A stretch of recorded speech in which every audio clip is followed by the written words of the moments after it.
Monsieur le vice-recteur Graham, Madame Simon, Mesdames et Messieurs, welcome to the Grande Bibliothèque. Et comme Madame Simon va aussi nous parler de la présence du Yiddish à Montréal, Gut Abend. Permettez-moi de me présenter. Mon nom est Guy Berthiaume et je suis président-directeur général de Bibliothèque et Archives nationales du Québec. C'est un grand plaisir pour moi de vous accueillir à cette première conférence d'une nouvelle série que nous avons conçue avec l'Université Concordia dans la foulée de l'entente de partenariat que nous avons signée le 14 juin dernier. La série « La ville et monde, Montréal à travers les yeux de Concordia » est emblématique de ce que nous voulons faire avec une université dont nous partageons intimement les valeurs. Ouverte, originale, audacieuse, l'Université Concordia joue dans notre société un rôle exemplaire en matière de démocratisation de la connaissance et de la culture. Notre partenariat avec elle vient concrétiser notre volonté d'être un pilier essentiel de la société du savoir en complémentarité avec les établissements d'enseignement supérieur. Je remercie de leur précieuse collaboration les collègues de Concordia et de Bibliothèque et Archives nationales du Québec, en particulier Olivier Diens, Philippe Beauregard, Christine Bouchard, Dominique Etu et toutes leurs équipes. Ils n'ont pas ménagé leurs efforts pour faire un grand succès de la nouvelle série d'activités. Je vous demanderai dès maintenant de bien vouloir éteindre vos téléphones cellulaires, à moins qu'ils ne chantent en yiddish lorsque la sonnerie se fait entendre. Je remercie tout particulièrement le vice-recteur exécutif aux affaires académiques de Concordia, M. David Graham, d'être parmi nous ce soir. Je lui cède maintenant la parole et je lui souhaite une excellente soirée.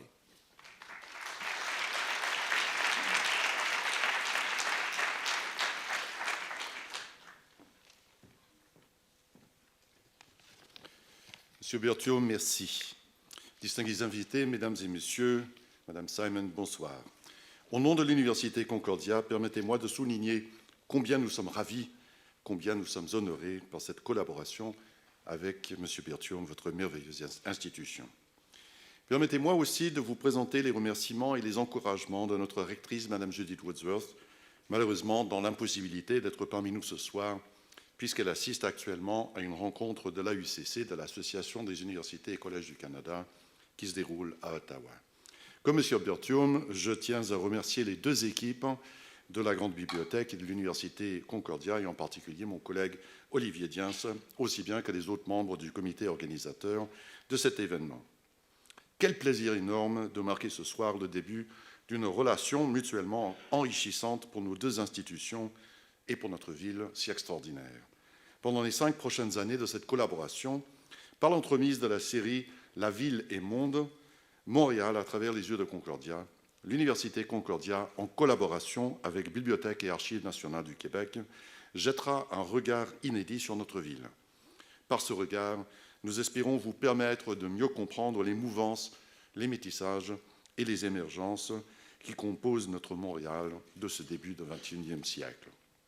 Et quoi de mieux pour lancer cette série quinquennale que de parler de langue et de culture, sujet chaud, intéressant, inépuisable s'il en est. La série de cette année, intitulée « Montréal sur le fleuve des langues », vous proposera une conférence, une exposition, 2 cafés-rencontres et une soirée poétique. Permettez-moi d'ailleurs de vous lancer dès maintenant une double invitation. Voir l'exposition d'œuvres multimédia dans le hall, juste en sortant de l'auditorium, et assister aux 2 cafés-rencontres. Celui du 3 novembre est intitulé « Le français au Québec, un bien collectif à partager », point d'interrogation, alors que celui du 25 novembre porte le titre suivant, qui m'intrigue, « Le refus de la position du missionnaire, le rôle du théâtre engagé dans le développement des communautés ». Pour clore cette première série de conférences, nous vous invitons à une soirée de poésie-performance qui se déroulera le 1er décembre. Vous y verrez, entendrez, ressentirez des œuvres poétiques de quelques-uns de nos meilleurs écrivains. Quant au programme de ce soir, il met littéralement en scène 2 de nos chercheurs les plus innovants. Madame Sherry Simon, traductrice, écrivaine, essayiste et professeure au département d'études françaises de Concordia, nous présentera sa lecture de l'hybridité montréalaise. Sherry est une chercheure de renommée internationale. Depuis de nombreuses années, elle explore la richesse de l'enchevêtrement des langues et des cultures. Montréal, on s'en doute, est un terrain de prédilection extraordinaire pour Sherry. Michael Montanaro, professor in our contemporary dance department, is an extraordinarily talented artist. Choreographer of the Veracay show of the Cirque du Soleil, Michael is also the director and responsible for staging of this lecture by Sherry Simon. Un petit mot enfin pour vous dire que cette collaboration entre Concordia et Bibliothèque et Archives nationales du Québec est aussi une occasion d'explorer de nouvelles façons de disséminer la connaissance. Textes, mots, images, effets multimédia. Peut-on à la fois explorer un sujet et le voir, le ressentir? C'est le pari de cette exploration que nous tentons ce soir au moyen du spectacle qui nous sera offert ici. En terminant, je vous remercie tous et toutes, mesdames et messieurs, de vous être joints à nous ce soir. Je vous souhaite un spectacle mémorable. Sans plus tarder, je cède donc la parole à ma collègue, notre conférencière de ce soir, Madame Sherry Simon.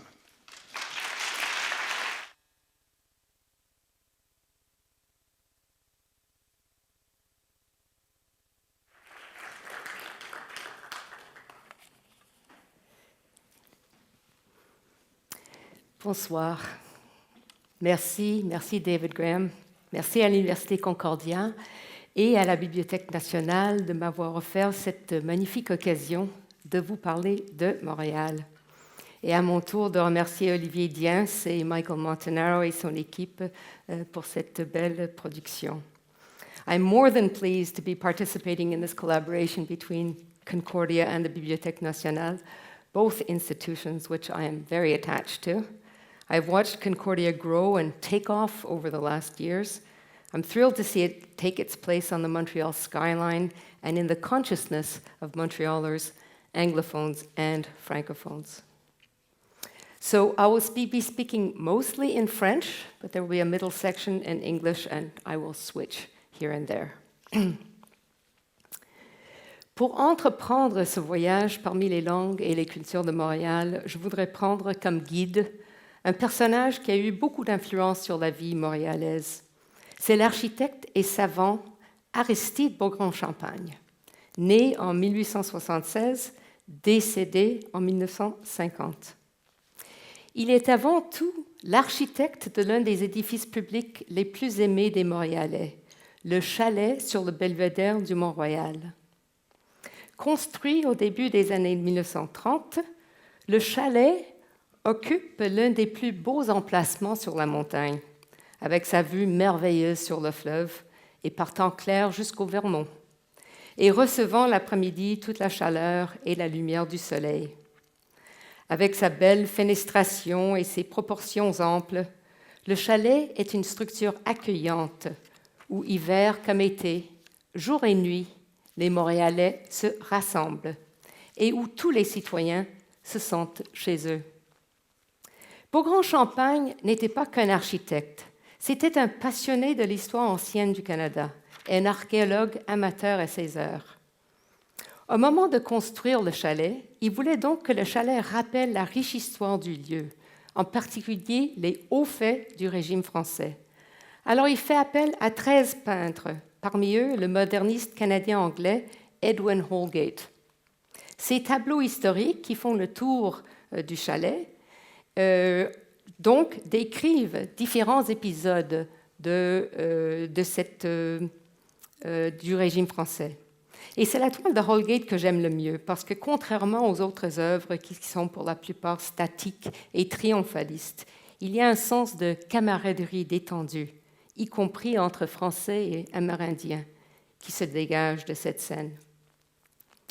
Le célèbre peintre Paul-Émile Bordua participe aussi à cette œuvre d'art public, une sorte de projet qui ressemble à celui qui se déroulait en même temps aux États-Unis, Public Works Projects pour artistes, durant les années difficiles de la crise économique. Bordua est responsable de 6 cartes géographiques, et parmi elles, un dessin plutôt énigmatique. Je me suis toujours demandé ce qu'était cette espèce de blason géométrique, et j'étais loin de me douter des détours de l'histoire qu'elle représente. Voici ce que j'ai appris. Vous verrez que l'histoire est un peu compliquée, mais on se retrouvera à la fin. Alors, Jacques Cartier arrive sur le site de Montréal en 1535. Il note dans sa carnet la description d'un village amérindien, Hochelaga. Le récit de Cartier est publié en Europe, mais en italien, par l'éditeur Ramusio à Venise, et est accompagné d'un dessin par un auteur, un peintre italien. Cette image va jouer un rôle clé dans l'histoire subséquente, puisqu'au moment du prochain voyage de Cartier, quelques années après, le village n'est plus là. Et la recherche du site original du village amérindien occupera toute une génération de savants, francophones et anglophones, dont les plus célèbres sont Sir John William Dawson et le même Aristide Beaugrand-Champagne, qui élabore d'ailleurs des théories opposées. Mais ce qui nous intéresse ici est moins la dispute historique qu'une mention qui figure sur le dessin original, et c'est le nom du lieu écrit en italien. Vous le voyez ici, Monte Real. Ce qui fera dire à certains que le nom de Montréal n'est pas un dérivé de français, mais bien un nom qui nous arrive via le passage à l'italien. Cette suggestion est appuyée par le fait que Jacques Cartier voulait nommer la montagne peut-être en l'honneur de quelqu'un qui l'avait beaucoup aidé pour le voyage, et c'était l'évêque d'une certaine ville de Monreale en Sicile. So let me just summarize this crazy story. Cartier arrives on the site, describes an Iroquois village.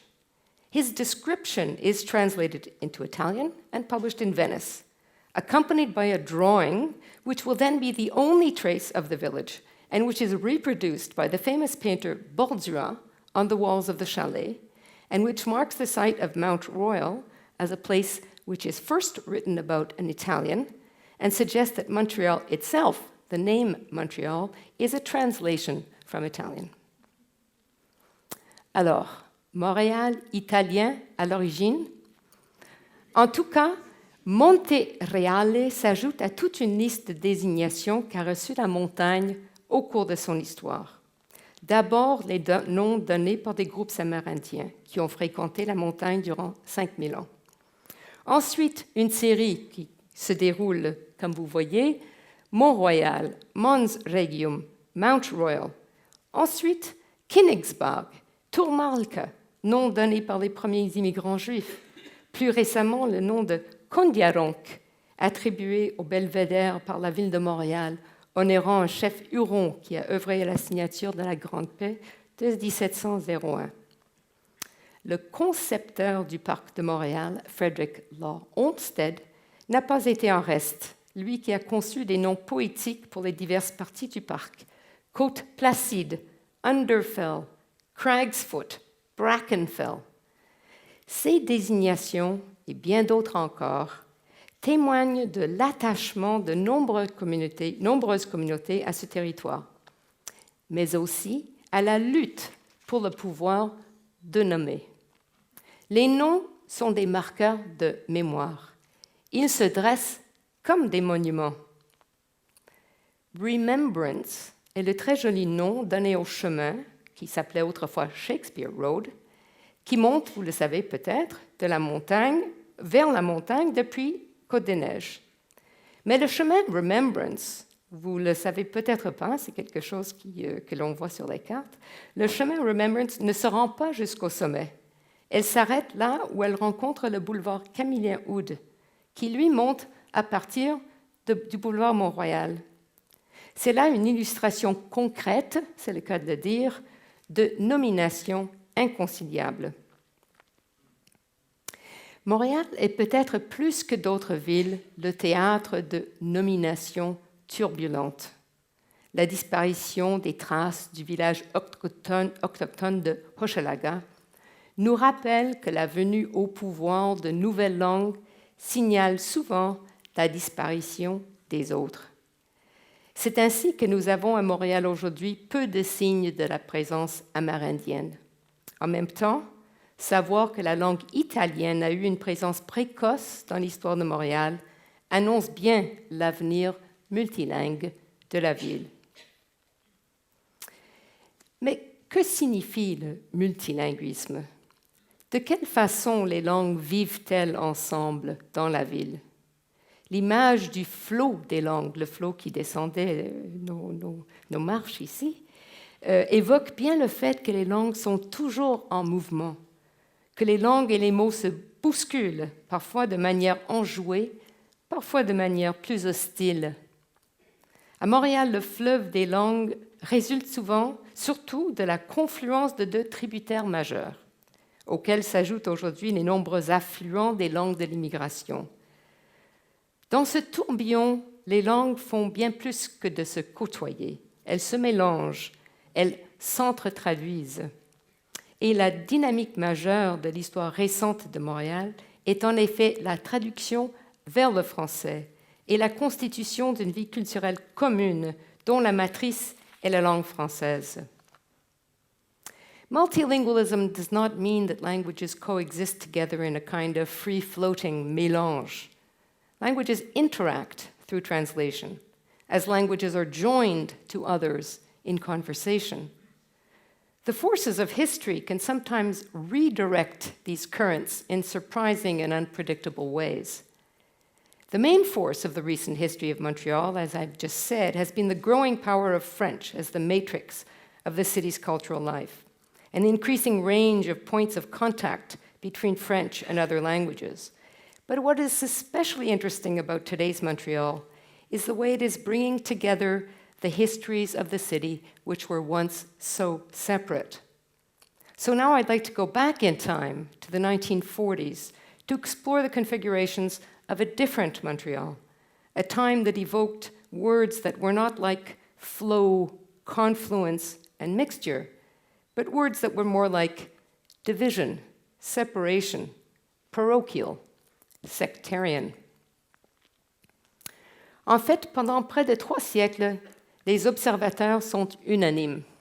Montréal frappe par la nature distinctive de sa ségrégation sociale et spatiale, par les divisions qui traversent son territoire.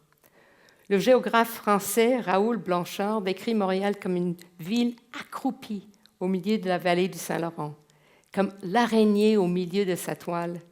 Cette créature se compose de 2 groupes parfaitement constitués, pourvus d'organes qui leur sont propres, conscients des clivages qui les isolent, plus désireux de les aiguiser que de les émousser. Ville morcelée, constate le psychiatre et réfugié Carl Stern à son arrivée à Montréal au début des années 40. Hugh McLennan parle d'une juxtaposition de solitude unique au monde. Les langues de Montréal habitent des espaces propres, selon la géographie culturelle distinctive de la ville.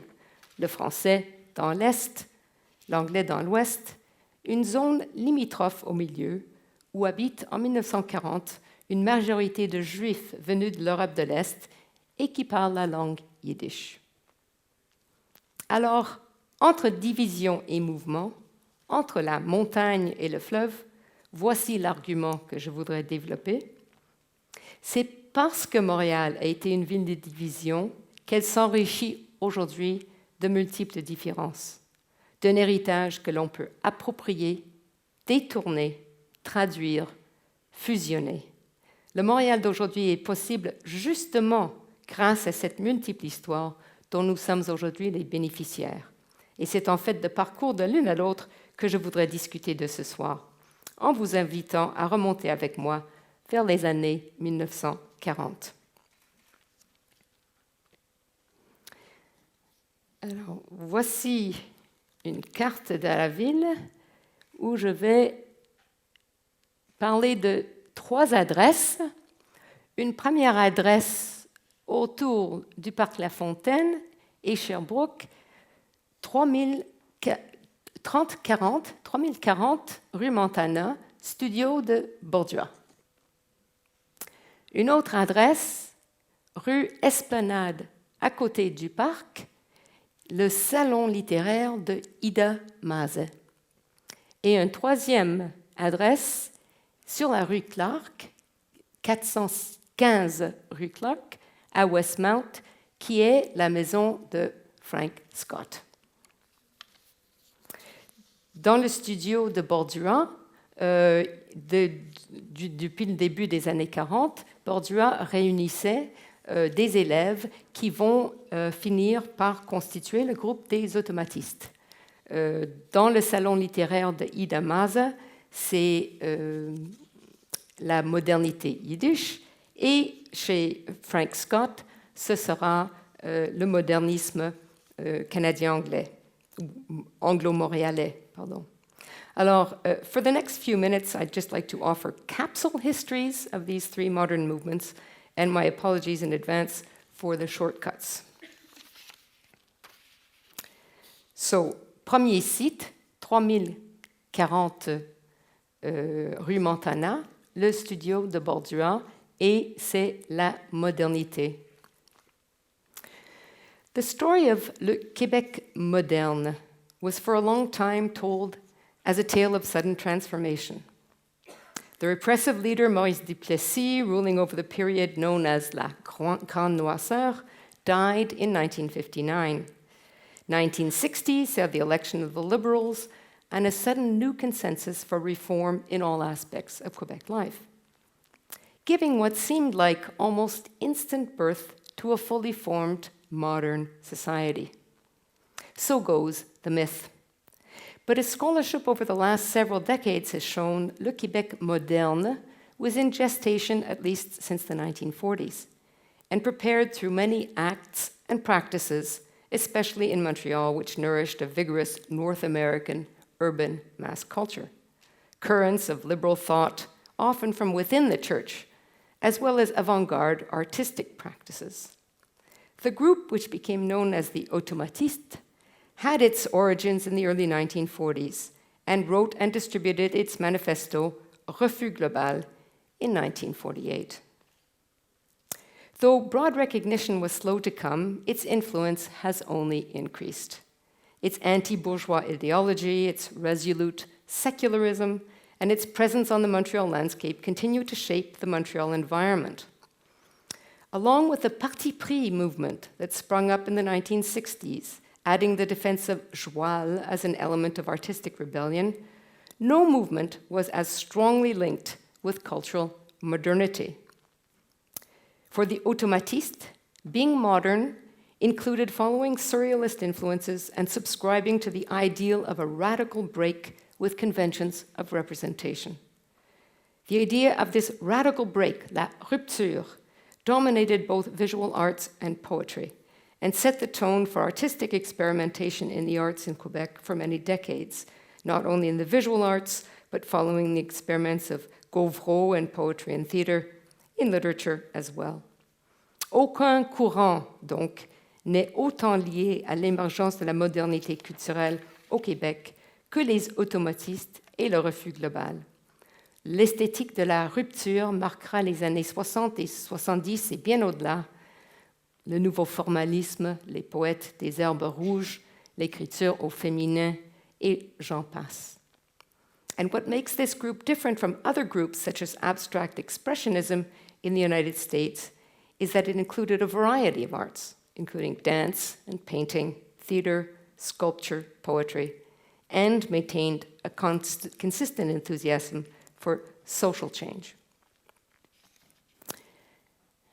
Voilà. Alors, deuxième temps, modernism. Le modernisme en anglais est centré dans les années 1940 autour de deux revues, Preview and First Statement, et le lieu de rencontre principalement autour de l'université McGill et les cafés et appartements loués, Frank Scott, que vous voyez là, entre Guy et Bleury, avec des excursions occasionnelles jusqu'à Westmount où pouvait habiter un professeur plus fortuné, comme Frank Scott. Jusqu'aux années 1960, tous les écrivains importants du Canada anglais ont habité ou effectué des séjours importants à Montréal. Des poètes, Frank Scott, A.J.M. Smith, A.M. Klein, P.K. Page, Irving Layton, Louis Dudek, Raymond Souster, Leonard Cohen, Margaret Atwood, Alden Nolan, les romanciers, Gwethlyn Graham, Hugh MacLennan, et plus tard Mordecai Richler, Brian Moore, Leonard Cohen, Morley Callahan. On oublie aujourd'hui à quel point Montréal était une métropole littéraire canadienne. Toronto n'ayant supplanté Montréal dans ce rôle que bien plus tard, dans les années 1970. Et là, vous avez vu Marion Scott, la femme de F.R. Scott, qui était artiste importante. Écoutons Joan Roberts, femme du peintre Goodrich Roberts, qui est venue à Montréal au début des années 1940. We had found the English-speaking community to be divided into the Protestant old-timers, some of whom were the wealthy power brokers in the city and quite conservative in outlook, and another large group of artists and intellectuals who were left-wing, sometimes communist, but with different social views and values and very conscious of what was going on in Europe. This group provided a sort of alternative community, et c'est le groupe auquel elle est devenue membre elle-même.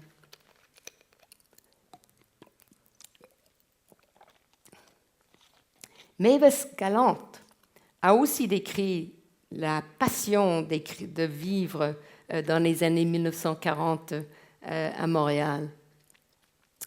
It was wonderful, thrilling time to be young. All the old conservative dead weight was still there. And of course, French Canada was still locked. But there were elements breaking out, and that's what was so exciting. And there was something thrilling about Montreal, the two languages. The center still hadn't been destroyed. It was full of shade trees and attractive stone houses, and the stone houses had been made into little flats for a lot of artists and writers and young people. Joan Roberts habitait une de ces maisons sur la rue Lorne Crescent, qui est devenue un coop. Et là, c'est là où Paul Robeson, qui est venu à un concert pour chanter pour Norman Bethune, a fait partie de cette communauté. Et beaucoup de ses membres ont été très impliqués dans l'activisme politique. I think we're a little bit ahead here. Thanks. Still, with a very few exceptions, this strong movement of English language writing, marked by its linguistic self-consciousness and predilection for wit, remained entirely within the orbit of Anglo-American modernism, and went into spectacular decline with the rise of Francophone nationalism in the 1960s.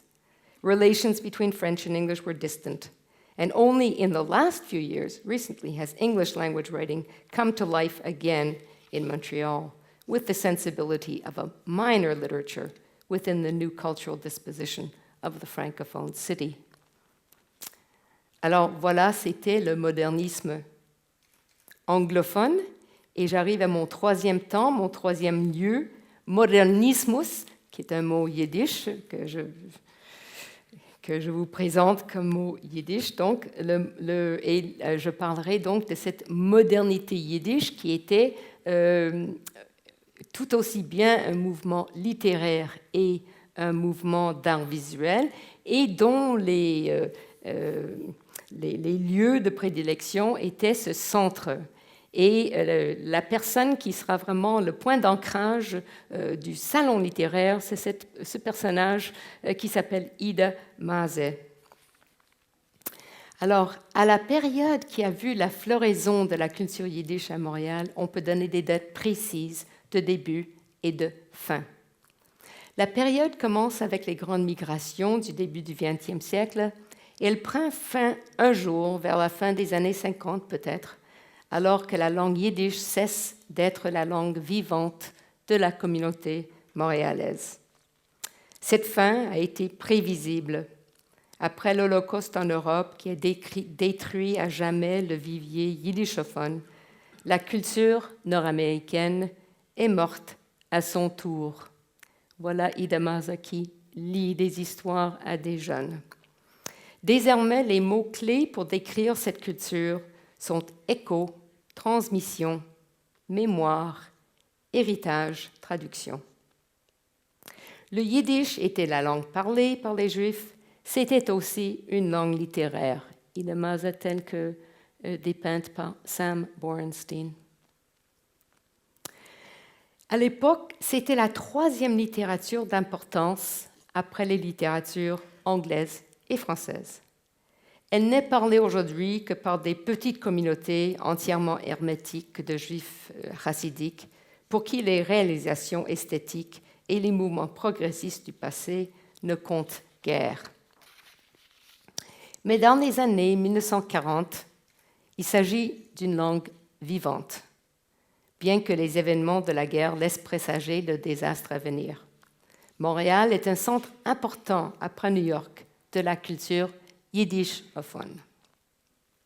For the space of some 2 generations, Montreal fostered a vibrant scene of creation in the Yiddish language, one which had links with groups such as Die Junge in New York, and produced important poets like J.I. Siegel, he's the gentleman at your right, Melech Ravitch, who's on the left, I believe, Rachel Korn, and novelist Chava Rosenfarb.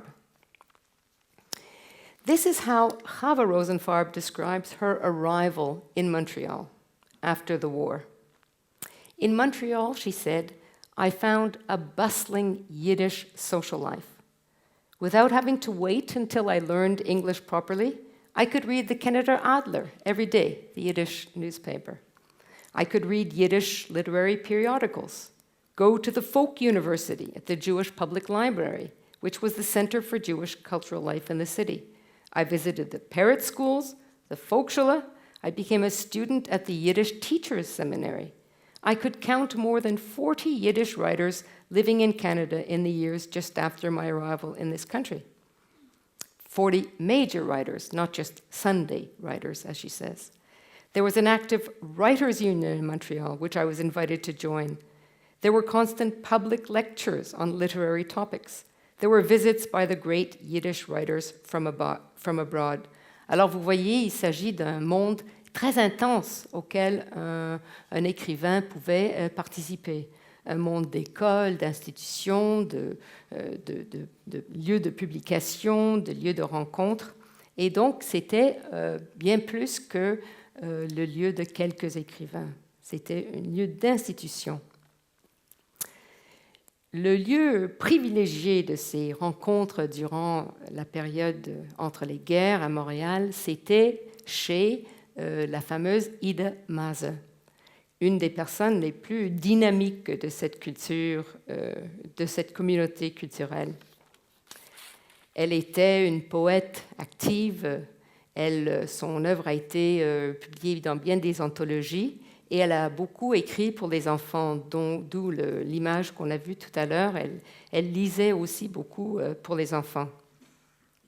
Et très concrètement, elle pouvait offrir une vraie chez-soi pour les poètes qui avaient migré au Canada, souvent tout seuls, qui travaillaient dans les usines et qui menaient des vies assez seules dans les maisons de chambre. Alors je vais citer une description que j'aime beaucoup. C'est la poète Miriam Waddington qui donne une description assez touchante et vive de cette Ida Maase et de son salon littéraire. Alors, voici ce qu'elle dit. Poet Miriam Waddington gives us a particularly vivid and touching description of Ida Maase's salon, describing Ida Maase as a jolie laide who had, you saw her before, je pense que ça correspond, who had a beautiful low voice, full of dark, rich tones, and a chanting, trance-like way of talking. To these artists, most of them middle-aged and impecunious, and all of them immigrants, Mrs. Maase was the eternal mother, the food giver and nourisher, the listener and solacer, the mediator between them and the world. There she would sit, with hands folded into her sleeves, her face brooding and meditative, listening intently with all her body. As she listened, she rocked back and forth, and as it seemed to me, she did so in time to the rhythm of the poem being read. She gave herself entirely and attentively to the poem. She fed the spiritual hunger and yearning of these oddly assorted Yiddish writers whenever they needed her. But not only that, she also fed them real food, and not just once a week, but every day. She served endless cups of tea with lemon, jam and sugar lumps, plates of fresh fruit, Jewish egg cookies, homemade walnut strudel, delicately veined marble cake. And for the really hungry, there were bowls of barley soup, slices of rye bread thickly buttered, and eggs, countless eggs, boiled, omeletted, and scrambled. I never knew her to serve anyone, including her family, a conventional meal from beginning to end. But she was always making someone an egg, or opening a can of salmon, or slicing a tomato to go with a plate of pickled herring. J'aime beaucoup cette description des repas improvisés de Ida Maza, et je gage que les autres saloniers, Bordua et Scott, ne fournissaient pas le même service. Avec la description des repas offerts par Ida Maza à ses nombreux convives affamés, je termine donc cette exposition en capsule des 3 mouvements. Maintenant, nous savons que toute grande ville est le site d'une multiplicité d'histoires, de scènes littéraires en émergence ou en déclin. Qu'est-ce qui fait que cette situation est exceptionnelle? Il consiste, d'après moi, dans le fait que chacune de ces modernités est un mouvement d'importance capitale, chacun compris comme ayant fondé son histoire nationale. Ces histoires distinctes font qu'il n'est pas facile de traduire moderne en modernist ou en modernismus. Ces mots ne désignent pas des réalités équivalentes et signalent que les déplacements d'un point à l'autre de la ville entraîneront aussi des heurts conceptuels. So, what does the geography tell us, the geography that I pointed out? Each site is both close and distant from each other. One could easily walk or bicycle from Montana to Esplanade, from Esplanade to Clark, and so in physical terms, the distance is not huge. But the mental distance is very large, given that each of these movements takes place in a different language and within 3 separate intellectual and aesthetic worlds. Each movement belongs to a different imaginative geography. The automatists looking towards France and the surrealists for their inspiration. The Canadian modernists looking to Anglo-American sources. And the Yiddish writers looking towards their Eastern European pasts, as well as to the flourishing movements of modern Yiddish letters in New York. Each address is the epicenter for the production of literature and visual art, and the center of a network involving publications, a reading public, and numerous other kinds of institutions. These different mental geographies mean that even when these writers shared the same spaces, the feel of the place is different, giving rise to a sense of the uncanny. And so the literary critic Gilles Marcotte says that when he reads about Sherbrooke Street in a novel by Hugh MacLennan, he has the impression of being a tourist in a place that resembles étrangement, bizarrement, the place he knows. And in fact, Sherbrooke Street was a meeting place for many of these individuals, especially for the art scene, because many of the artists had studios around l'École du Meuble and around Lorne Crescent. And you see these, on voit les mêmes adresses qui reviennent. Donc il y avait des points de rencontre physiques qui étaient le centre-ville, mais en fait, les chez-soi de ces groupes étaient éloignés les uns des autres. And so each of these movements is foundational, at the heart of separate and vibrant literary institutions. But the relations of concepts and social movements across the city remains one of skewed correspondences, of differing temporalities, of misalignment. Montreal was and is a crisscross of layered modernisms, which are rarely studied together, and like some of its most important modernist buildings, giving meaning within separate histories. For instance, Ernest Cormier's Université de Montréal, begun in the late 20s and completed in 1943, stands as a confident yellow brick francophone presence on the flank of Mount Royal, allying itself with the Art Deco modernity of France, rather than competing with the Greystone Gothic style of McGill. Later, a similar story is played out when Complexe Desjardins comes to reply to IMP's Place Ville-Marie, seen as a symbol of international modernism promoted by Anglo power and famously criticized by Hubert Aquin for its multiple misnaming, including its misuse of the term place. Here's the Complexe Desjardins. Yes. By their physical placement on Montreal's cultural map, by their names, by their use of inside and outside public and private space, buildings in Montreal are also called upon to participate in the history of competing modernisms. Il serait faux de dire qu'il n'y avait aucun lien entre les mouvements. Chez les peintres, par exemple, peut-être parce que la langue était moins importante. La femme de Frank Scott, que l'on vient de voir, Marion Scott, une peintre merveilleuse, souligne le contraste entre ses relations avec les peintres canadiens-français, sa relation détendue avec la ville et les relations distantes et polies que cultivait son mari. Elle dit, « As a student of Beaux-Arts, we found such nourishment among the French Canadians in a way I hadn't with a lot of English people I knew my age. I was used to rather raggedy friends. » Alors, par là, elle suggère que les relations de Frank Scott étaient beaucoup moins raggedy et beaucoup plus formelles. Et la coexistence de Holgate, le moderniste Holgate, et Bordua, qu'on a vu dans les tableaux de Mont-Royal, montre aussi qu'il y avait une plus grande fraternité entre les artistes du monde visuel.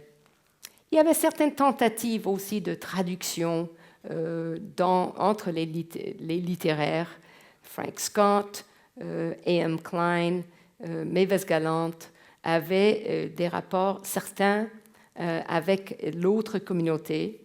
Gabriel Roy, de son côté, avait des rapports avec la communauté anglophone à cette époque-là. Mais si l'on crée des liens dans les années 1940, si l'on effectue des traductions, ces liens servent à montrer toute la distance qu'il faut parcourir entre les imaginaires et les histoires. Alors l'existence des médiations ne sert qu'à accentuer la distance qui existe entre les communautés.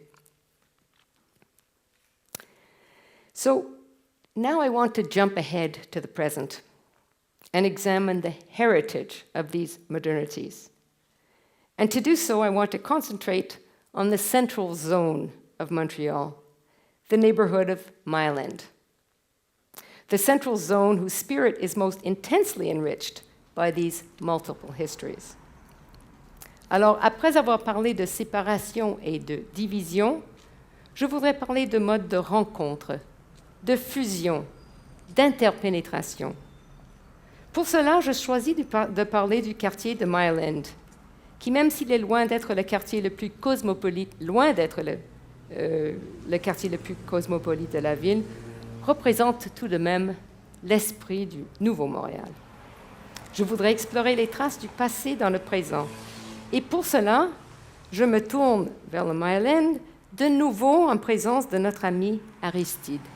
Parce que Aristide Beaugrand-Champagne est l'architecte non seulement du chalet bien-aimé, mais de cette étrange église qui s'appelle l'église Saint Michael's. Vous avez bien vu, l'église se trouve à l'intersection Saint-Viateur et Saint-Urbain. Alors, cette église de style byzantin a été conçue à l'origine pour une paroisse catholique irlandaise. Et vous pouvez en voir la preuve dans les trèfles que l'on voit sur la façade. Aristide Beaugrand-Champagne ne pouvait certes pas prévoir l'histoire de ce quartier, mais aujourd'hui, l'église est devenue une représentation iconique de la diversité du Mile End, une zone immigrante qui a longtemps servi de zone tampon dans la ville, entre identités francophones et anglophones. par son style byzantin et son campanile qui ressemble à un minaret, et par le fait que l'église est maintenant occupée par les Polonais et des Italiens. L'intérieur de l'église est aussi étonnante que l'extérieur. Un mélange d'exotisme et d'éléments décoratifs comme ces magnifiques anges en chute libre de couleur bleu pâle, mais aussi des objets de piété populaire. Le digne Saint Jean-Baptiste sculpté, l'image de la Vierge noire de Czestochowa, le portrait de Maximilien Kolbe, prêtre polonais exécuté à Auschwitz, et aussi une statue de San Marziale, le saint patron de la communauté italienne. L'Église est un lieu de rencontre d'une multiplicité d'univers, symbolisant l'esprit du Moyen-Âge comme une zone de contact entre mémoire et langue. Ces contacts s'expriment aussi dans la littérature montréalaise, écrite de plus en plus par des auteurs immigrants écrivant en français. Marco Micone, Émile Olivier, Ying Chen, Ouk Chung, Mona Latif Gatas, Marie-Céline Agnon, Monique Bosco, Abla Farhoud, Régine Robin, Sergio Kokis, Pan Bouyoukas, Dany Laferrière, Wajdi Mouhamad et Naïm Katan.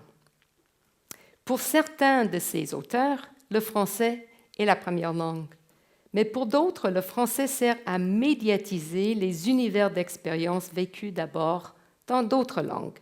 L'arabe pour Mouawad, le créole haïtien pour Laferrière et Olivier, le grec pour Bouyoukas, le chinois pour Ying Chen, l'italien pour Micone. Cette écriture implique donc divers degrés et niveaux de traduction et fait état, comme l'Église, de la rencontre et du mélange des imaginaires. Et le yiddish, qu'est-ce qui est advenu de cet héritage yiddish, jadis si présent dans le quartier?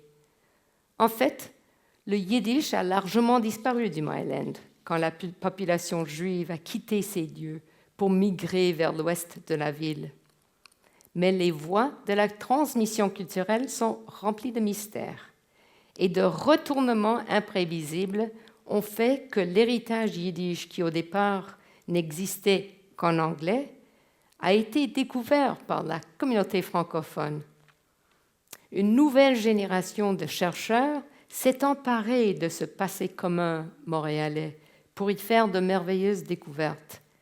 C'est ainsi que plusieurs universitaires montréalais francophones, dont Pierre Anctil, Pierre Neveu, Esther Trépanier, qui a fait le magnifique ouvrage sur les peintres yiddish dont on a vu la couverture, ces universitaires ont découvert et enrichi l'histoire de la littérature, le théâtre, Jean-Marc Larue pour le théâtre, et la peinture de la communauté juive yiddishophone montréalaise. La fécondité de ces champs d'exploration ne cesse d'étonner. Ces travaux continuent de marquer le champ des études montréalaises, jetant une lumière nouvelle sur le passé, ouvrant de nouvelles pistes de recherche, cartographiant les lieux de croisement culturel. Ainsi, le passage du yiddish d'abord à l'anglais et ensuite au français à Montréal est-il le lieu d'un retournement et d'une appropriation étonnant, mémorialisation et réactivation, est le signe tardif d'un lien entre la rue Montana et la rue Esplanade. To speak of the new linguistic contact zones of the city, I've mentioned immigrant writing in French, I've mentioned translation from Yiddish, but there are other kinds of language contact that I could mention. Forms of mixed language that are especially prominent in adolescent culture, like this milk company catering to the skateboard crowd, Let's Go. Ou encore des films, Bon Cop, Bad Cop, où deux langues se profilent sur l'écran en même temps et où la rencontre linguistique est présentée sous l'angle du jeu. Chacun des deux personnages principaux du film parle sa propre langue. L'anglais pour l'ontarien, le français pour le québécois. Les deux langues ont pleinement droit de citer sur l'écran et les sous-titres varient selon le public visé. Pour les anglophones, seule la partie francophone est sous-titrée. Pour les francophones, c'est l'inverse. La réussite commerciale du film montre que des jeux de langue est en lui-même une source efficace d'humour. Et c'est bien entendu le public montréalais qui a réagi le plus positivement au film parce que le plus en mesure d'apprécier l'effet d'ensemble, y compris une belle leçon de traduction de Joual livrée par l'un des personnages. Cette mise en scène comique de la traduction tranche avec une longue histoire où l'échange linguistique figurait plutôt sous un angle tragique. Mais la rencontre entre langue et mémoire n'est pas toujours paisible et respectueuse, comme on peut voir dans cet autre édifice du Myland, cette fois-ci le Collège français, où un mur de briques cache et littéralement défigure une synagogue. Here, the meeting of cultures, which we will see in one small moment. The meeting of cultures and memories looks more like a takeover than a celebration of diversity. So we'll watch as the image gives us the top, well, as it comes slowly to the top, where you will see how the Collège Français has taken over the facade of a synagogue. And all that's left est un morceau de fronton, littéralement le front qui reste, et le reste a disparu. Alors, je commence la conclusion. The Montreal of multiple modernities has given us at least 3 lenses through which we can read the city. Modern Montreal was born as a site of unequal and fraught transactions, yet which make of today's city a laboratory of new forms of expression, new modes of contact across languages. These forms of communication can look like this Simcha sign, once belonging to a grocery store on St. Lawrence. Originally in English, then painted over in French to respect the language laws. The spectral presence of English behind the French overpainting hints at the subjective experience of many Montrealers today, with a pesky second language insinuating itself into the picture, complicating the message. This comes close to a visual representation of the uncanny, the ghost of the past making a furtive reappearance in the present. Ce palimpseste est à l'image de Montréal, où l'anglais que l'on croyait maîtriser se montre la tête et se fait présence irritante mais persistante dans l'espace public. Le spectre du passé fait irruption dans le présent et hante Montréal de sa réalité mi-enjouée, mi-menaçante. Il n'est pas question, pour moi, vous l'aurez compris, de promouvoir un idéal de bilinguisme. Ce mot, fort contesté, suggère que la relation entre les langues en présence en est une d'égalité et de symétrie. Ceci est rarement le cas. Pour l'individu, comme pour la ville, les langues sont dans un rapport mouvant de concurrence, dominant dans certaines zones, subordonné dans d'autres. C'est justement le travail constant d'ouverture et de résistance qui caractérise le contact entre les langues et les passages qui se créent, comme chez le poète et essayiste Pierre Neveu, la romancière Gail Scott, le poète Jacques Brault, ou encore dans les mouvements sociaux comme le féminisme, l'antiglobalisation, ces mouvements qui fournissent des moments, évidemment, de rencontre.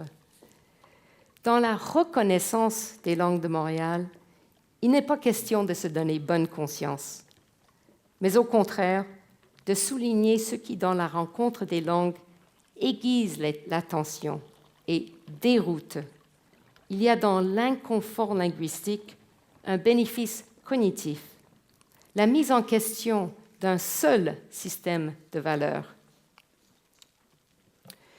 Montréal hésite aujourd'hui, je dirais, à se définir, à assumer l'écart entre deux images d'elle-même, celle d'une ville peuplée par deux communautés, des communautés séparées, et celle d'une ville cosmopolite où domine le français et où se multiplient les zones de contact et les mélanges. Dans l'espace d'une génération, un processus de francisation a eu pour effet la création d'une nouvelle perception de la montréalité. Cette évolution n'est pas arrivée à terme et elle n'est pas sans apporter son propre lot de conflits et de tensions, toujours prêts à réémerger. La donne, cependant, n'est plus la même. La séparation mythique qui a fait de Montréal des villes distinctes s'est effacée. Comme le métro, creusant des sillons souterrains, a créé de nouvelles proximités entre quartiers distants, la traduction aussi a permis la création de proximités culturelles nouvelles. Les espaces de la ville permettent davantage la rencontre. Voyez cette sculpture remarquable sur les rives du Saint-Laurent, qui, tout en faisant écran devant le fleuve, identifie le Saint-Laurent comme un fleuve de langue française. C'est une sculpture de Lisette Lemieux qui s'appelle « Regard sur le fleuve » qui a été installée en 1992. La solidité des lettres témoigne de la confiance d'une désignation sans équivoque. C'est ainsi que se nomme la chose. Mais le revers, l'écho, l'ombre, le reflet semblent émettre un doute. Les lettres prennent la consistance de l'eau. Le mot fleuve devient aussi liquide et aussi mobile que le fleuve lui-même.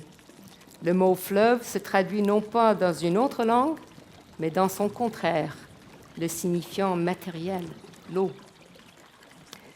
Comme l'affiche Simcha, la sculpture introduit un double langage, et ainsi le doute.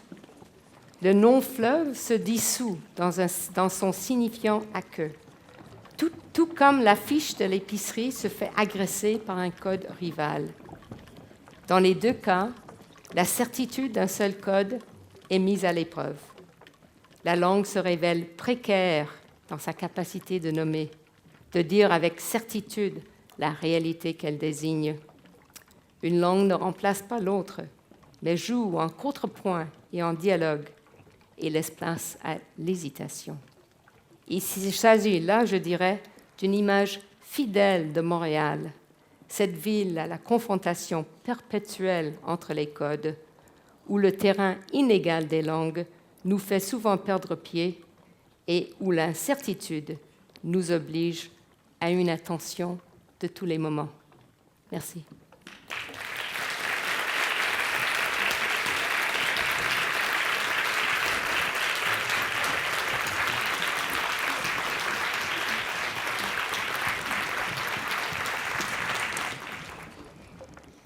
Merci beaucoup, Chérie. Merci à Michael et à son équipe pour ce merveilleux spectacle. Nous allons donc avoir une période de questions-réponses qui va durer à peu près une demi-heure, une trentaine de minutes. Nous pourrions avoir des micros dans les allées dans quelques instants. Veuillez, s'il vous plaît, vous sentir tout à fait à l'aise de venir poser des questions à Madame Simon sur ce sujet riche s'il en est un. Est-ce qu'on a une question? Peut-être pourrais-je poser la première question, Chérie? Tu nous parlais des trois communautés anglophones, francophones et yiddish et dans leur modernité. Il semblerait que ces communautés, dans leur modernité, étaient assez isolées l'une de l'autre. Est-ce que c'était vraiment le cas? Est-ce qu'ils étaient vraiment trois communautés isolées qui ont fait leur propre modernité l'une après l'autre ou l'une en même temps que l'autre? C'est vrai, je n'ai pas besoin de venir Non. Oui. Oui. La réponse est oui et non. Est-ce que vous m'entendez? Oui. Non. Ou bien je peux parler dans le micro? Oui. Alors je parle dans le micro. Il y a évidemment il y a des lieux de rencontre de ces personnes et puis si on fait des recherches et les recherches ont été faites, il y a des livres magnifiques par exemple sur les automatistes où on précise très bien où étaient les lieux de rencontre, où est-ce qu'on affichait, où est-ce qu'on faisait des expositions, où étaient les locaux des artistes par exemple, et on peut apprendre que la plupart de la vie professionnelle des artistes et des gens en littérature se situaient autour de la rue Sherbrooke. Alors, effectivement, ils pouvaient très bien se croiser physiquement. Maintenant, est-ce qu'ils se croisaient sur le plan de l'imaginaire? C'est une question beaucoup plus compliquée. Il y avait certaines personnes qui pouvaient être peut-être à l'aise dans plusieurs lieux. A.M. Klein, qui est un poète qui m'est très cher, qui est un poète du Maryland, lui avait une certaine affinité pour la modernité yiddish, mais c'était un poète en langue anglaise. Et c'était quelqu'un qui a fait effectivement le pivot entre la communauté yiddish et la communauté anglophone. Il pouvait fréquenter donc les auteurs yiddish, mais il n'était pas à l'aise parce que pour lui, l'écriture véritablement moderne se faisait en langue anglaise. Alors, pour parler de la rapidité avec laquelle la modernité yiddish a perdu son cachet pour devenir quelque chose de assez vieillot déjà dans les années 50 et 60. Alors, il y avait certaines personnes qui pouvaient avoir un pied dans l'un ou dans l'autre, mais je dirais, comme je disais, des traducteurs, ces exceptions ne faisaient que confirmer, renforcer l'impression de distance entre les autres. Et quand je parle de géographie imaginaire ou du fait que les automatistes regardaient vers la France, les modernes yiddish vers New York, les anglophones vers une espèce de modernité anglo-américaine. Alors c'était des univers très très différents auxquels ils s'affiliaient.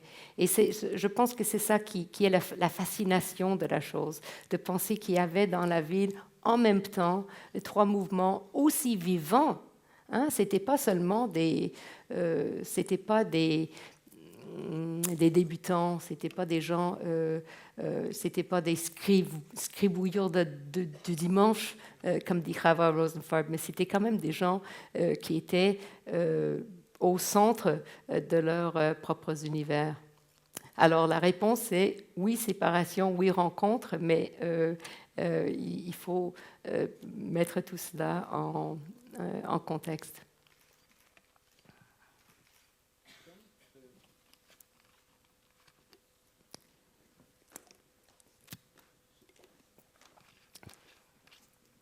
Nada Kerpan. Est-ce qu'on m'entend? Oui.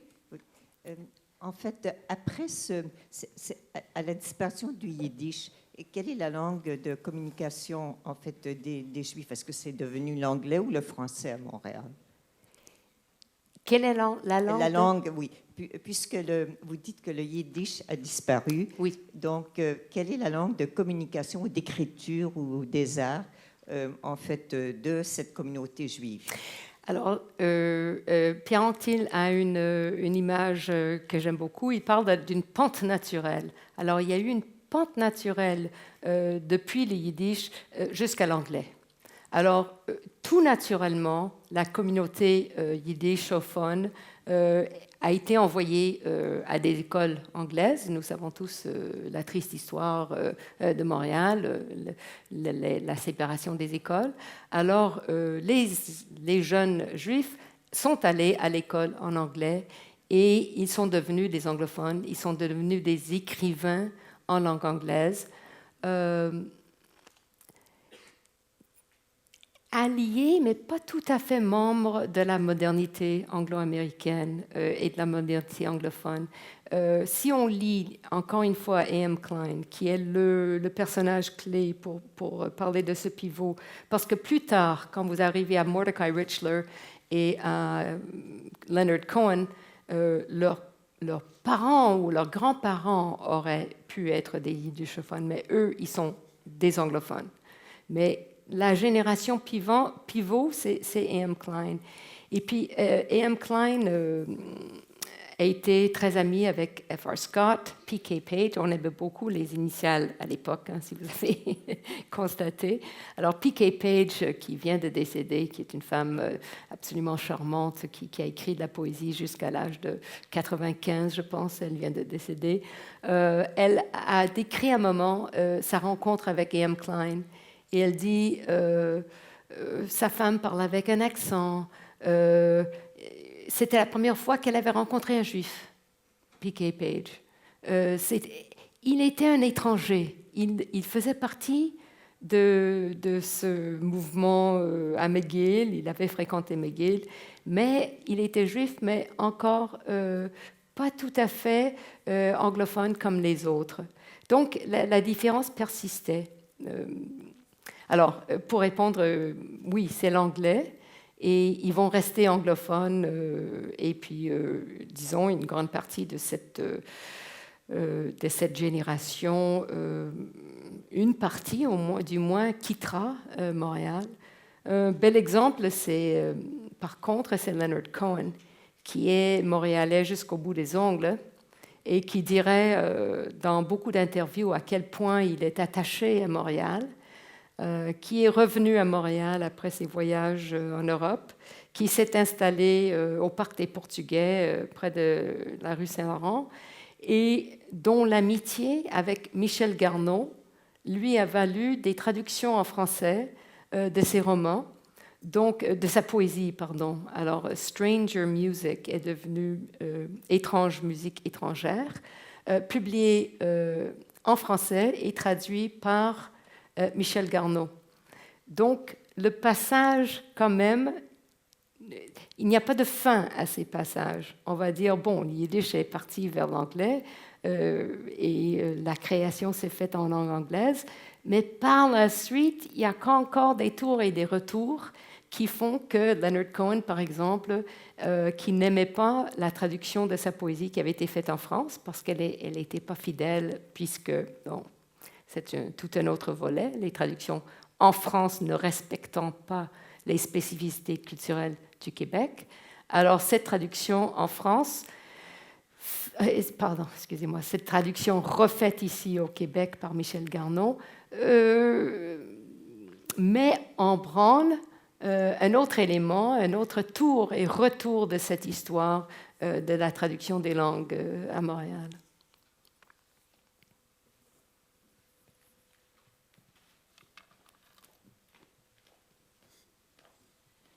Bonsoir, c'est Gilda Elmaleh. Je voulais apporter un petit complément justement sur l'histoire des Juifs et des langues parlées par le Juif. Parce que là, c'est vrai qu'on parle plus d'une catégorie de Juifs qu'on dit Ashkénazes, dont la langue est effectivement le yiddish et l'anglais. Mais je voudrais parler aussi de l'autre volet de cette catégorie de population juive séfarade, plus particulièrement qui venait donc des pays arabes, qui étaient d'origine francophone, puisque les pays du Maghreb étaient sous protectorat français. Et le paradoxe du Québec, dont vous parliez tout à l'heure, chérie, que ces juifs francophones avaient dû suivre des cours en anglais et aller à l'école anglaise, donc perdre tout leur héritage francophone pour devenir des anglophones. J'ai moi-même l'occasion de rencontrer des gens dont les parents sont nés au Maroc et qui parlent anglais complètement parce qu'ils ont immigré effectivement dans Ville-Saint-Laurent, Côte-Saint-Luc. Par contre, je pense que c'est important de dire qu'il y a comme un renouveau maintenant, depuis quelques années, et notamment avec la loi 101, je pense, de toute une population de juifs francophones qui écrivent maintenant, des jeunes, des historiens, Yolande Cohen, beaucoup de gens comme ça. Donc, on voit maintenant, à nouveau, dans la communauté juive, d'origine donc des pays maghrébins ou même de France, donc toute une catégorie de cette population qui maintenant, le français est vraiment leur langue et leur langue de véhicule aussi. Donc je pensais que c'était important d'apporter cette précision-là. Merci beaucoup. Effectivement, il fallait le dire. Cela m'avait longtemps frappé, le fait que même si cette migration juive est arrivée ici à Montréal dans les années 60 surtout, du Maroc en premier lieu et d'autres pays arabes. On n'a pas vu une littérature en langue française. Il y avait très peu d'écriture de cette communauté. Pourquoi pas? Évidemment, ces questions sont difficiles. On ne peut pas répondre à telle question. Pourquoi une population produit une littérature à un moment donné? Par exemple, durant très longtemps, il n'y avait aucun écrit aux États-Unis de la part de la communauté asiatique. Alors on se disait, bon, ils n'écrivent pas. Mais en fait, maintenant, il y a une explosion. On a ici, au Canada et aux États-Unis, beaucoup d'écriture de ces communautés. Alors ça prend un moment, un déclencheur. Et je pense que ça se passe maintenant ici à Montréal avec la communauté séfarade. J'ai longtemps participé à la bibliothèque juive publique, qui est une institution fascinante, importante, comme celle-ci, mais qui est une institution multilingue et qui donne des prix littéraires dans chaque langue. Et longtemps, il y avait très peu de livres qui nous venaient de la communauté séfarade. Mais je dois dire que depuis 2-3 ans, ça a commencé. Et maintenant, c'est parti, je pense. Et il y a maintenant des écrivains intéressants, importants, qui écrivent des récits de leur expérience ici à Montréal, de cette communauté séfarade. Culturel. Et je pourrais ajouter un truc qui me semble aussi plus intéressant et plus exotique. Quand je suis venue à Montréal, j'ai appris qu'il y a la rue Queen Mary Road, la rue de la Reine Marie. Elle n'est pas donnée, elle porte le nom de la Reine Marie de Roumanie, qui a fait une visite à Montréal dans les années 20-30, tout après la guerre. Elle était la nièce de la Reine Victoria, par exemple.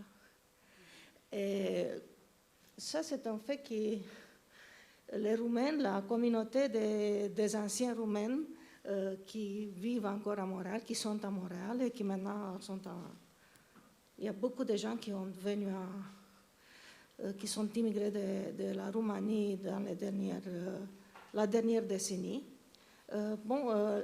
Beaucoup d'entre eux le savent.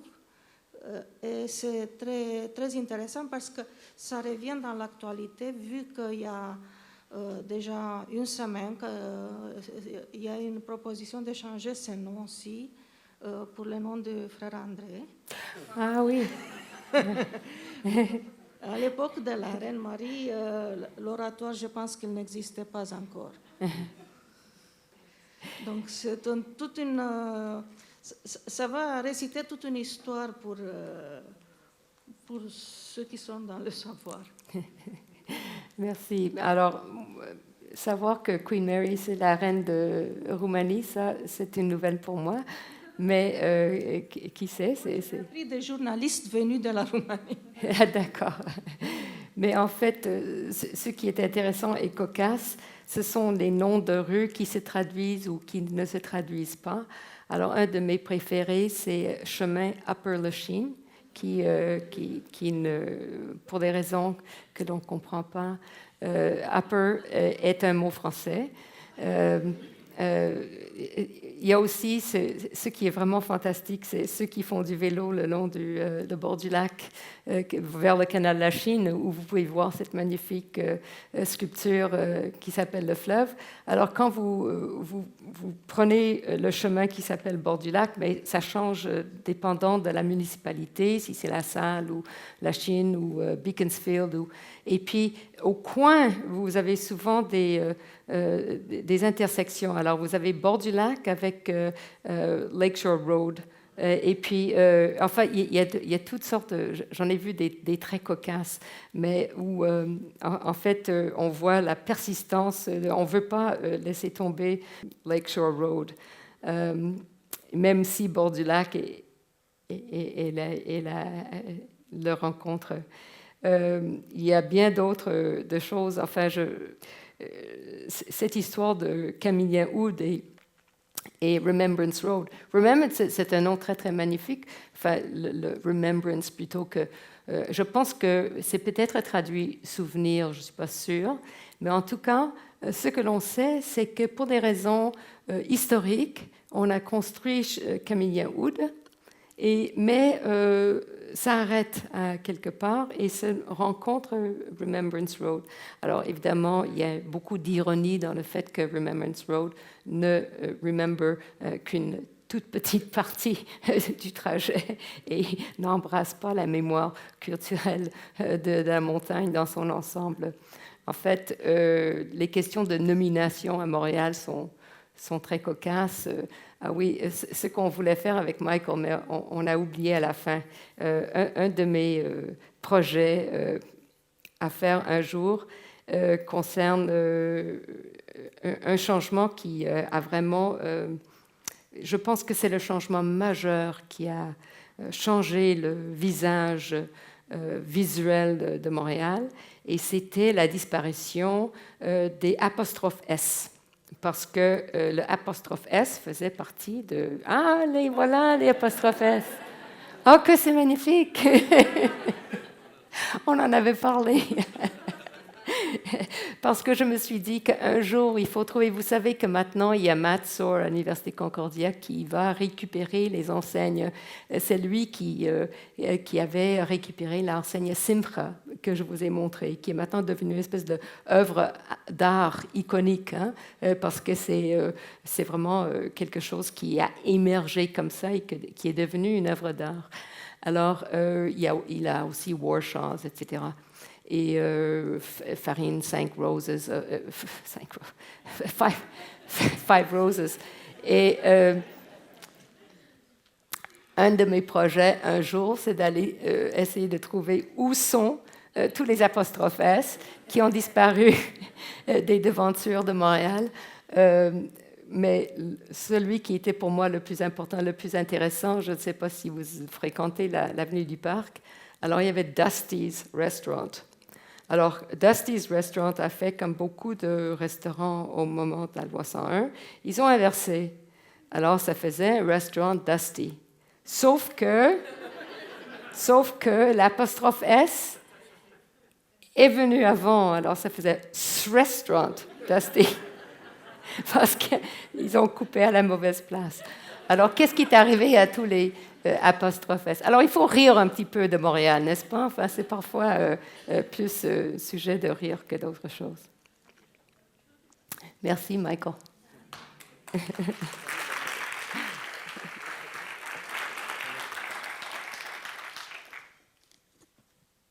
So mine is more a comment than a question. I'm a translator, and in fact, I translated the news flash on the Bibliothèque et Archives Nationales website.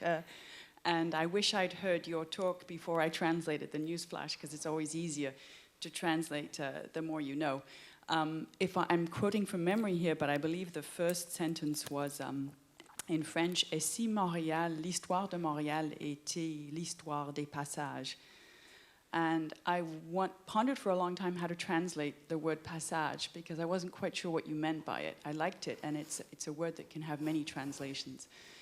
I think I ended up with, what if the history of Montreal were a history of journeys, whether figurative or literal, from one place to another?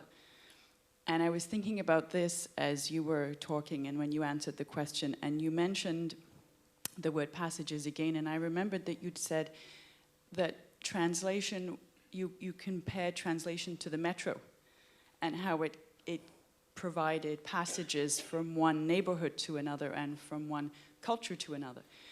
And I found that really interesting. So as I said, it's more a comment than a question. I don't know if you want to elaborate on that. But it's...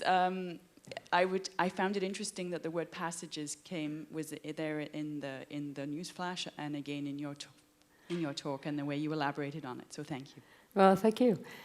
In fact, it is a kind of passe-partout word because, in fact, with the word passage, I want to convey the idea of linguistic passage. So translating is taking a text from one place to another. There is always mobility involved in translation, so one text involves another.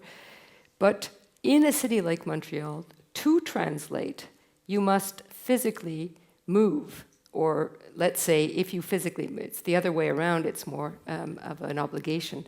When you physically move across the divisions of the city, you must translate. You must, because you move into a different language zone. There are more sinister implications to translation, which is which is the passage of a body, the body of a saint or a holy person is translated across a space. But there again, there the great passage is, both spatial and metaphysical. So translation has many senses, and in translation there is both the mental passage across languages, but of course the necessary movement across cultures. And one of the things that I really have tried to emphasize is the fact that translation is not a technical task. And that's where many publishers get it wrong, and especially publishers who think that to publish in France is a better idea for English works to be translated in France rather to be translated in Quebec. Because what happens in translations that happen in France is that the translators do not have this, foot knowledge. They don't have that they haven't done the walking. They haven't been there. They haven't taken the trouble. They haven't investigated. So you have a novel like Barney's version, which, when it was first translated into French, Madame Baudouin, Louise Baudouin, it kind of made an official protest. It was just too awful. There were so many mistakes because French publishers just don't think it's important to understand the realities on the ground and to have that kind of cultural knowledge that translators must have. And the way that translators acquire this cultural knowledge is by moving, by traveling, by going to those places. And so we Montrealers, of course, have an absolutely privileged position as being people who only have to take a bus to find out what's going on. And of course, even less and less today, take a metro. But even less and less today because the physical distances are not far. They seemed further in that period that I was describing in the 1940s, and they were still extremely far in the 1960s. But I think they're getting, those distances getting smaller and smaller. But that's the kind of cultural knowledge that Montrealers have, and that gives us a great privilege as a culture of translators. And for a long time, and we still do have, I think, in Montreal, a great cohort of literary translators who have really transformed the relations between the two cultures in Canada through the work of translation, and translation that's grounded in those two kinds of passage, the moving across town and the linguistic passage.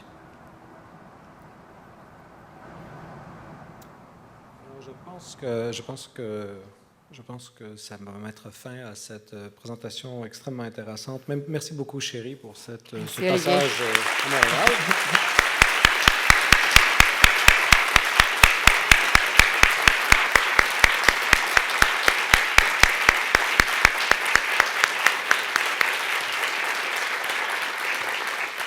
Merci encore une fois à notre équipe technique, Michael Montanaro, Jérôme et Navid. Merci à la Grande Bibliothèque pour avoir eu cette occasion de vous présenter ce que nous sommes capables de faire. Et merci à vous tous d'être là ce soir. Donc, nous vous invitons au Café Rencontre du 3 novembre sur le Français au Québec, un bien aménagé, du 25 novembre sur refuser la position du missionnaire et le théâtre engagé au Québec, et le 1er décembre pour une soirée de poésie performance ici même à l'auditorium de la Grande Bibliothèque. Merci et bonsoir.